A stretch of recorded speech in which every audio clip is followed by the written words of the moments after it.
The bill to force the Justice Department to release all its files in the Jeffrey Epstein investigation is expected to land on President Trump's desk this morning.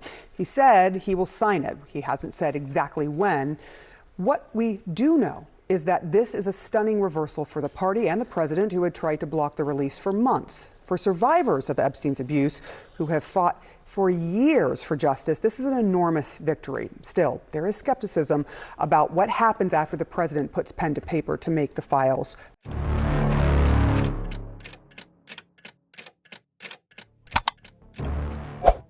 (2026년 2월 5일) 월요일 아침 도널드 트럼프가 오벌 오피스에서 발표한 성명은 언론인과 분석가들의 이례적인 관심을 끌었다.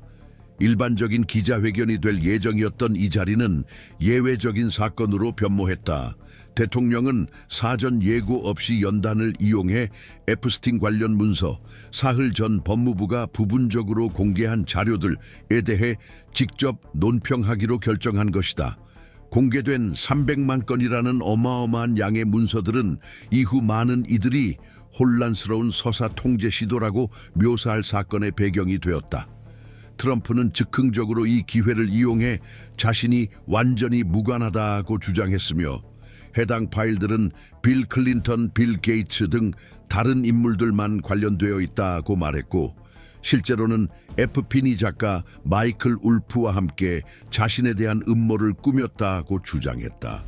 이 발언은 무질서하면서도 폭로적인 성격을 띠었다.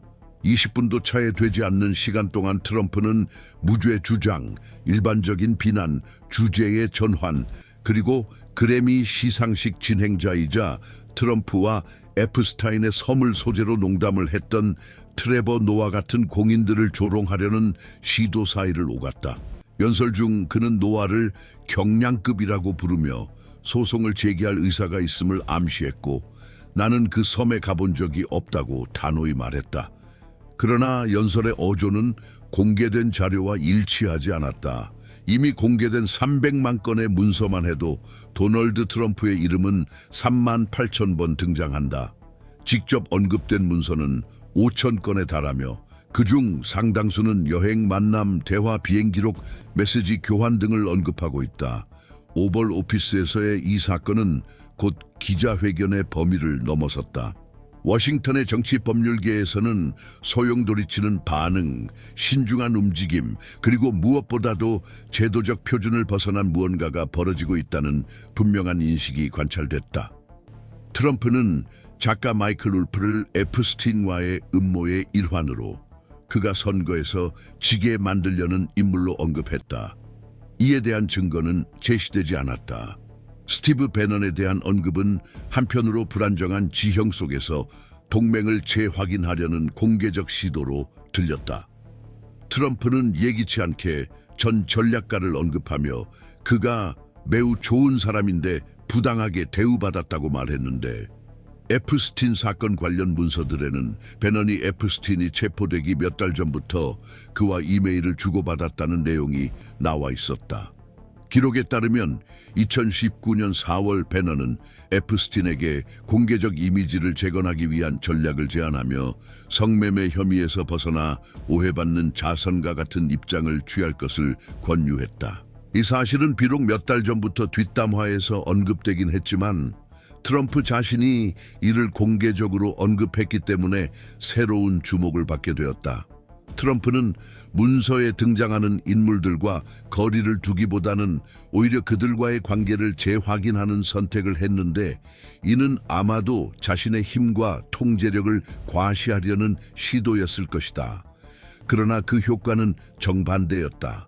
의심을 불러일으키고 추측을 부추기며 제도적 취약성을 강화하는 결과를 낳았다. 같은 기자회견에서 트럼프는 에프스틴 투명성 법안, epstein Transparency Act의 공동 발의자 중 한 명인 토머스 매시 하원 의원에게도 비판을 가했다. 이 법안은 사건 관련 기록의 완전한 공개를 요구한다. 비판은 개인적이었다. 트럼프는 매시가 새 아내의 영향으로 진보주의자로 변했다고 말하며 그녀를 급진주의자라고 칭했다. 이 발언은 정치권의 불편함을 안겼을 뿐만 아니라 대통령이 에프스틴 관련 기록이라는 레드라인을 넘을 경우 보수 동맹마저 공격할 의사가 있음을 시사했다. 행정 및 경제 현안을 논의하기 위한 기자회견은 방어적 발언의 연속으로 변질되었다. 트럼프는 에프스틴과 전혀 관련이 없다고 주장하며 금융가의 애칭인 제프를 사용해 그가 내 인맥에 속하지 않았다고 말했고 모든 것이 자신을 파괴하려는 음모라고 주장했다. 그러나 제프라는 이름을 자연스럽게 사용한 점은 대통령의 우호적인 언론 일부조차 불편하게 만들었다. 이 친근한 호칭은 부인 시도와 대조를 이뤘다. 더 나아가 점차 드러나고 있는 문서들, 전용기 비행, 사유지에서의 파티, 말하라고 기록, 생존자들의 증언에서 교차 확인된 내용들, 이 입증하는 친밀감을 강화하는 듯했다. 발언 몇 시간 후 에프스타인 사건 피해자 및 생존자 그룹을 대리하는 핸더슨 변호사는 연방 판사 루이스 버먼과 엘빈 K. 헬러스타인에게 서한을 제출했다. 이 문서에서 그는 공개되어야 할 이름과 정보의 공개가 미칠 영향을 논의하기 위한 긴급 청문회를 요청했다. 법무부는 문서를 공개하면서 모든 익명화 조치를 취하지 않았고 이로 인해 비밀 유지를 요청했던 여성들이 부당하게 노출됐다. 서한은 트라우마 재발을 지적하며 피해를 완화하기 위한 사법부의 긴급 조치를 요청했다. 범원 판사는 2월 4일 오전 11시 30분에 회의를 소집하며 생존자들의 참석을 요청하는 등 답변했다. 그의 답변은 절제된 어조였다. 문제의 긴급성을 인정하지만 에프스틴 투명성 법안, 앱스테인 트랜스퍼런시 액트, 이 사법부의 직접적 조치 메커니즘을 명시적으로 규정하지 않아 법적으로 어디까지 개입할 수 있을지 확신하지 못한다고 밝혔다. 한편 트럼프는 자신의 SNS에 계속해서 글을 올렸다. 거의 모든 민주당원들이 에프스타인의 섬에 있었다고 주장하며 자신은 결코 그곳에 가지 않았다고 말했고 모든 것이 극좌파의 거짓말에 불과하다고 주장했다. 또한 스티브 배넌의 옛 사진을 게시하며 양측이 동맹을 굳건히 유지하고 있다고 암시했고 법무부를 향해 문서 공개는 시간 낭비라며 비판을 제기했다. 다른 게시물에서는 에프스틴과 마이클 울프가 자신의 대통령직을 망치기 위해 공모했다고 주장했다. 그러나 이 반응은 법조인과 의원들 사이에서 공감을 얻지 못했다. 대다수는 침묵을 선택했는데 이는 관심 부족이 아니라 정치적 계산 때문이었다. 많은 이들은 지금 같은 시기에 성급한 발언이 예측 불가능한 결과를 초래할 수 있음을 잘 알고 있다. 기자회견에서 트럼프는 제롬 파월 연방준비제도 이사회 의장에 대한 연방 수사와 관련해 기자들의 질문을 받았다. 현재 워싱턴주 연방검사장인 제닌 피로가 기소 책임자로 거론됐다. 언론 보도에 따르면 노스캐롤라이나 주 상원의원 톰 틸리스는 파월 사건 중단을 조건으로 트럼프가 지명한 연준 신임 위원들에 대한 지지를 약속한 것으로 알려졌다. 트럼프는 개입 의사가 전혀 없다고 부인했지만 동시에 피로가 사건을 끝까지 진행할 것이라고 말했다. 이러한 제도적 모호함은 적을 비난하고 동맹을 옹호하려는 시도와 얽혀 연설 내내 지속됐다. 이는 기자회견이 정보를 제공하기보다 영역을 표시하고 신호를 보내기 위해 마련됐다는 인식을 강화했다. 이 행사는 이미 비공식적으로 향후 몇 달간 여론과 기관들이 에프스타인 파일 내용을 다루는 방식의 분수령이 될 사건으로 평가받고 있다. 트럼프의 태도는 의혹을 중화시키기는커녕 검찰, 변호사, 의회 의원들의 관심을 더욱 부채질한 것으로 보인다. 허약한 논리와 개인적 공격으로 서사를 전환하려 시도한 대통령은 자신의 직접적 연루뿐만 아니라 제도적 장치를 사적 이익을 위해 활용한 점에 대한 새로운 조사 물결의 길을 열었다. 이제부터 걸려있는 것은 과거뿐만 아니라 실시간으로 사실을 재구성하려는 노골적인 시도의 시스템이 어떻게 반응할 것인가입니다. 본 채널은 계속해서 전개 상황을 추적하며 검증 가능한 사실에 기반한 지속적이고 맥락을 고려한 보도를 제공할 것입니다.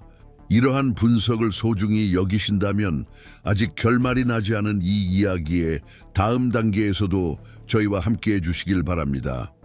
이러한 맥락에서 에프스타인 파일의 내용은 개별적 스캔들을 넘어 미국 제도적 기여의 핵심에 도달하는 차원을 갖게 되었다.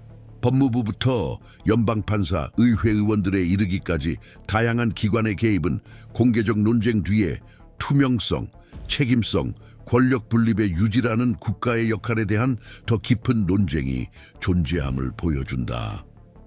연방판사 루이스 버머니 핸더슨 변호사의 서한에 응답하며 2월 4일 긴급 심리를 지정했을 때 이 조치는 문서 공개로 인한 피해가 언론 영역을 넘어섰다는 법적 인정을 시사하는 제스처로 해석되었다. 사법부가 피해자들에게 미치는 심각한 영향을 이해하고 경청할 의사가 있음을 보여주는 신호였다. 그러나 이 제스처는 곧바로 장애물에 부딪혔다. 에프스틴 투명성 법안, Epstein Transparency Act 자체의 구조적 한계였다. 양당 지지로 통과된 이 법안은 문서 공개를 허용하도록 설계되었지만 그 효과적 적용을 보장할 법적 메커니즘은 마련하지 않았다. 예를 들어 독립적인 감독관 제도가 없으며 사법부가 소홀한 경우 예방적으로 개입할 명확한 경로도 없다. 바로 이러한 공백 때문에 로칸나 하원 의원과 토머스 메시 의원의 발의안이 중요해진다. 지난해 두 의원은 공개 절차가 책임감 있게 진행되고 피해자를 보호할 수 있도록 법무부와 직접적인 연관이 없는 일종의 외부 감시 기관인 감독기관의 설립을 제안했다. 이 제안은 기각되었다. 당시 트럼프 대통령의 측근들이 장악하고 있던 법무부는 외부 간섭이 필요 없다고 주장했다. 이후로 책임 소재가 불분명한 중복 현상이 발생했다. 법무부는 300만 건의 문서를 공개했으나 대통령 본인에 대한 언급이 포함된 추가 문서들은 일시적으로 제외되었다가 여론의 압박으로 다시 시스템에 복원되었다. 기술적 오류라는 주장은 의원들과 피해자 측 법률 대리인 모두를 설득하지 못했다. 핸더슨 변호사의 서한은 관련 연방 검사들을 명시적으로 언급하며 신원 공개가 법원과 사전 체결한 기밀 유지 협정을 위반했다고 지적했다. 이 점에서 공공이익 사건으로 유명한 엘빈 K. 헬러스타인 판사의 역할이 부각되기 시작했다. 비록 광범위한 입장을 밝히지는 않았지만 법원 관계자들에 따르면 헬러스타인 판사는 법무부의 절차에 대한 내부 검토를 요청한 것으로 알려졌다. 특정 파일 누락이 절차 위반에 해당하는지 아니면 단순한 행정 오류에 불과한지 판단하기 위한 조치다. 이러한 상황은 트럼프의 기자회견이 왜 제도적 우려를 불러일으켰는지 이해하는 데 도움이 된다. 빌 클린턴, 빌 게이츠, 트레버 노아, 스티브 배넌, 마이클 울프 등의 이름을 스캔들과 직접 연결시키면서 동시에 증거에서 벗어나려 시도한 대통령은 기밀 자료의 무게를 여전히 다루고 있는 기관 내 방어 메커니즘을 작동시켰다. 에프스타인이 선거에서 그를 해치기 위해 일했다는 단순한 언급만으로도 허위 정보 전략 사용에 대한 논의가 재점화됐다. 문서 일부에는 에프스타인이 국제선거 전략가들과 만난 기록과 이스라엘 전 총리 에후드 바라크 등과의 외국 선거 자문 관련 메시지 교환 내용이 포함되어 있다. 공개된 이메일에서 드러나듯 스티브 배너는 이러한 협상에서 가장 빈번한 대화 상대 중 한 명이었습니다. 그는 에프스타인에게 공개적 이미지 재구성을 제안하고 그가 인신매매 서사라고 부른 것을 무력화할 방안을 제시하는 모습이 보입니다.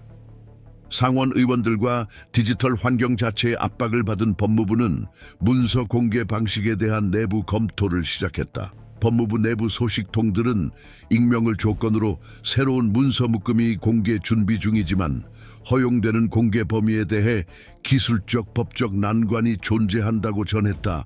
도널드 트럼프의 이름은 3만 8천 회 이상 언급되며 반복적인 갈등의 원인이 되고 있다. 이러한 언급을 어떻게 해석할지에 대한 합의는 없다.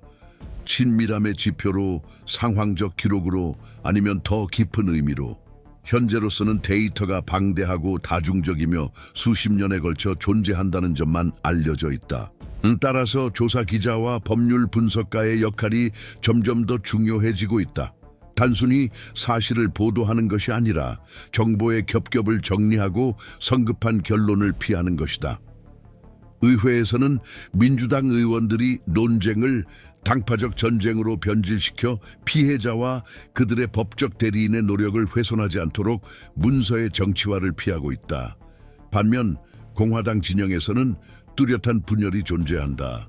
토머스 매시 같은 인사들은 압박 속에서도 제도주의적 입장을 고수하려 애쓰는 반면 다른 이들은 트럼프의 주장에 동조하며 이 모든 것이 박해에 불과하다는 논리를 강화하고 있다. 톰 틸리스 상원 의원이 제롬 파월 연방준비제도 이사회 의장에 대한 수사를 중단하는 것을 조건으로 자신의 행동을 제한한 입장은 이 문제가 경제, 사법, 심지어 외교적 분쟁과 어떻게 연결되는지를 보여준다. 같은 기자회견에서 트럼프는 현재 컬럼비아 특별구 연방검사인 자닌 피로가 사건을 끝까지 추적할 것이라고 말하며 파월 수사에 정치적 의도가 있다는 신호를 보냈다. 이러한 전선의 중첩은 의미심장하다. 한편으로는 역사적 규모에 달하는 인신매매 및 학대 사건에 대한 사법 수사가 진행 중이다. 다른 한편으로는 미국 통화 정책 통제를 위한 핵심 인물 임명을 둘러싼 경제적 지정학적 압력이 존재한다. 이러한 와중에 대통령은 서사의 중심축으로 등장해 적을 공격하고 동맹을 재편하며 기관들이 공식적으로 처리하기도 전에 사실들을 재해석하려 시도한다. 빌 클린턴에서 스티브 배넌, 법무부에서 연방준비제도, 의회에서 사법부에 이르기까지 인물, 기관, 이해관계가 수렴되면서 논쟁은 더 이상 에프스타인의 기록물만을 둘러싼 것이 아니다. 이는 제도적 체계가 과부하, 언론의 압박, 반복적인 서사 조작 시도를 감당할 수 있는 능력에 관한 것이다. 또 다른 전선은 국제적 문제다. 기자회견에서 기자들이 언급한 아부다비, 왕실의 트럼프 가문과 연관된 월드 리버티 파이낸셜, 기업 투자 의혹은 방정식에 새로운 변수를 추가했다. 월스트리트 저널 보도에 따르면 5억 달러가 넘는 금액이 제품이나 서비스에 대한 명확한 대가 없이 이 사업에 투입되었다. 당시 해당 기업은 운영 구조조차 갖추지 못한 상태였다. 이 투자가 영향력 확보와 전략적 기술, 특히 민감한 반도체 칩, 접근을 위한 간접적 수단이었다는 의혹이 제기되고 있다. 트럼프는 이 문제에 대해 질문을 받자 회피적인 답변을 했다. 자신은 아무것도 모르고 자녀들이 회사를 운영하며 기껏해야 암호화폐의 열렬한 지지자일 뿐이라고 말했다. 문제는 이 설명이 레베카 바라우스 같은 기자들이 입수한 문서와 상충된다는 점이다. 기록에 따르면 아랍에미리트 왕실의 투자는 트럼프 취임 4일 전에 체결되었으며 자금 상당 부분이 에릭 트럼프와 가까운 관계자들이 통제하는 기관으로 직접 이체되었다. 아랍에미리트 국가안보 보좌관 타눈 빈 자예드의 이름이 계약 보증인으로 등장한다. 그리고 단순히 고립된 사건으로 여겨졌던 이 일은 이제 미국의 대외 정책, 전략적 기술 통제, 백악관 복귀를 위한 선거 운동 중인 대통령의 이해 상충 논란과 직접적으로 연결된다. 현재 이 복잡하게 얽힌 사건의 전개는 여전히 진행 중이다. 새로운 청문회, 새로운 문서 공개, 새로운 공개 성명은 현재의 인식을 바꿀 수 있다. 그러나 지금 당장 확고해진 것은 에프스틴 관련 문서들이 단발성 사건으로 취급되지 않을 것이라는 점이다. 이 문서들은 제도적 취약점, 법적 허점, 그리고 문서와 피해자, 법원 기록에 직면했을 때 정치적 서사의 한계를 확대해 보여주는 렌즈가 되었다. 이러한 분석은 지속적인 추적, 다양한 출처의 교차 검증, 제도적 미묘함에 대한 세심한 주의를 통해서만 가능합니다. 이런 종류의 조사를 소중히 여기신다면 저희와 함께 해 주십시오. 우리는 이 복잡한 여정의 시작점에 불과합니다. 제프리 앱스타인 관련 문서들이 점점 더 공개되면서 기관들의 반응과 공개적 논쟁이 격화되고 있으며 이 사건은 다시 한번 미국 정치 사법 체계의 신뢰성 자체를 의심하는 교착 상태의 중심에 놓이게 되었다. 기록 공개의 의미, 특히 새로운 증거에 대한 도널드 트럼프의 태도에 대해서는 다양한 해석이 존재한다. 일부 법조인과 헌법 전문가들은 전 대통령의 행동을 의도적인 선제 전략으로 볼 수 있다고 주장한다. 공개를 개인적 공격으로 전환함으로써 트럼프는 문서에 반복적으로 언급되더라도 자신을 정치적 피해자로 포지셔닝하려 한다는 것이다. 이러한 전략은 새로운 것이 아니지만 이제 기록들은 존재하며 공식적으로 공개되었고 일부는 법원 인증을 받아 단순한 추측이 아닌 구체적인 기록이 되었다. 그러나 다른 관측자들에 따르면 2월 5일 열린 기자회견은 즉흥성과 불안정성을 드러냈다. 조사 범위가 확대되는 시점에 제도적 조정이나 법적 감독 없이 재포지셔닝을 시도한 것이다. 트레버 노아를 언급하며 그래미 시상식 진행자에 대한 법적 조치를 시사한 것은 초점을 흐리는 대표적인 사례다. 트럼프는 수천 페이지에 달하는 문서들, 이름, 날짜, 상세한 진술, 지도, 메시지 교환 내용 포함을 다루기보다는 문화적 반응에 집중하며 에프스틴의 섬에 대한 농담에 답했다. 노아를 경솔하다고 비난하며 나는 그 섬에 가본 적도 근처에 가본 적도 없다고 주장한 전 대통령은 자신을 방어하는 동시에 자신이 지배한다고 믿는 영역으로 논의를 전환하려 했습니다. 이러한 행동은 제도적 측면에서 중대한 영향을 미친다. 이미 강력한 감시를 받고 있는 법무부는 기록 공개의 진정성에 대한 추가적인 의문을 직면하게 되었다. 도널드 트럼프를 직접 언급한 문서들의 일시적 삭제, 변호사와 언론의 압력으로 이후 복원됨은 절차 진행에 대한 의문을 제기했다. 기술적 오류라는 설명에도 불구하고 피해자 측 변호사들은 과실 가능성을 지적한다. 핸더슨이 루이스 버먼 판사에게 제출한 청원서는 데이터 처리 과정에 대한 독립적 감사를 요청한다. 그러나 명확한 답변이 없는 상황은 절차의 취약성을 드러낸다. 논쟁은 세 가지 상호 연결된 측면에 집중된다. 공개 절차의 합법성, 피해자 피해에 대한 기관의 책임, 대통령 반응의 정치적 해석이다. 첫 번째는 신원 보호 실패, 파일 조작 여부, 사법 시스템의 즉각적 대응 메커니즘 부족 등 기술적 법적 문제를 다룬다. 두 번째는 공공 신뢰를 다룬다. 생존자들의 의도치 않은 노출은 절차의 정당성을 훼손하며 피해자들에게 목소리를 부여하기 위해 제정된 에프스틴 투명성 법, 앱스테인 트랜스퍼런시 액트에 위배될 수 있다. 세 번째, 가장 민감한 측면은 개인적 이익을 위한 제도적 구조의 활용을 분석한다. 이는 방어 성명을 발표하기 위해 오벌 오피스를 사용한 사례에서 드러나며 트럼프가 여전히 자신을 중심 인물로 인식하고 있으며 국가의 논리보다 개인적 논리를 따르도록 기관들이 움직이길 기대하고 있음을 시사한다. 스티브 배넌도 이 맥락에서 주목받는다.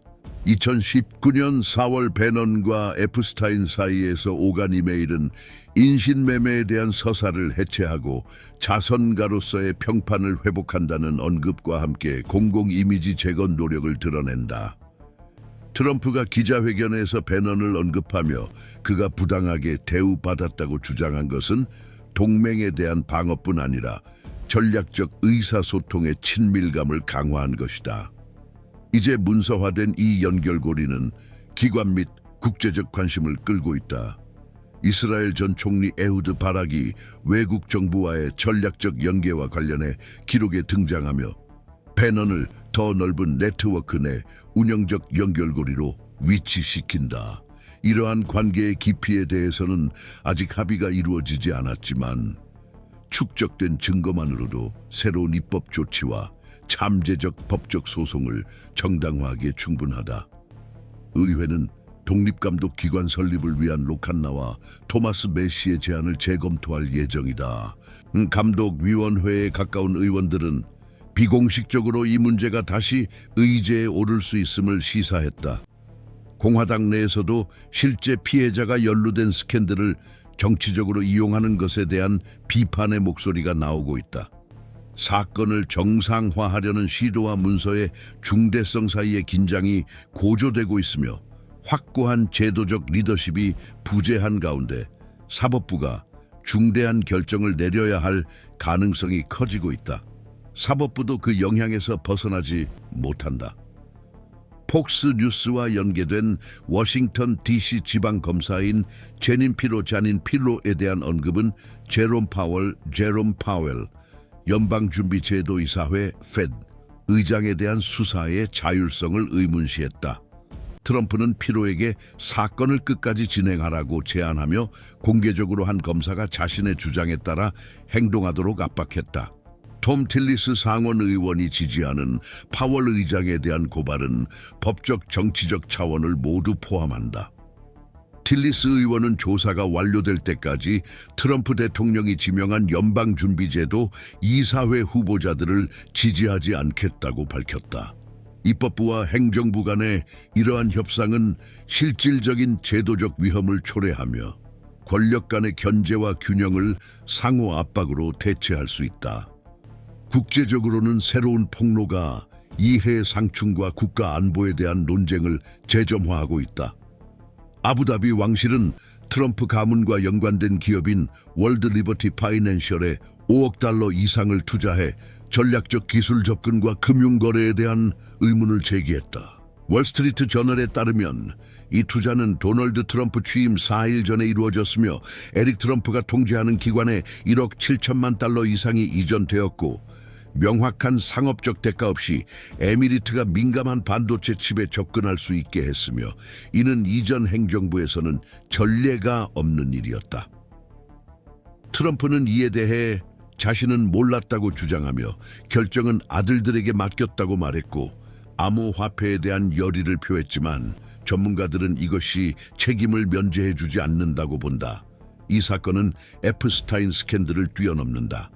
이는 공공구조를 사적 이익을 위해 이용하는 개인들 앞에서 제도적 취약성을 보여주는 사례다. 트럼프가 공개 발언과 공격으로 서사를 통제하려는 시도는 책임과 절제의 규범을 존중하지 않는 지도자들 앞에서 제도적 한계를 드러낸다. 논쟁은 새로운 청문회, 계류 중인 사법결정, 문서의 완전한 공개, 그리고 이미 기록된 내용에 대한 기관들의 태도에 따라 계속될 것이다. 아직 결말을 예측하기에는 이르지만 미국은 또다시 법적 정치적 긴장지대에 놓여 있으며 이는 경계와 단호함, 투명성을 요구한다. 우리는 각 단계를 비판적이고 상세하게 추적할 것이다. 현재를 이해하려면 제도 전체를 분석해야 한다고 믿는다면 우리와 함께하라. 이 과정은 아직 끝나지 않았다.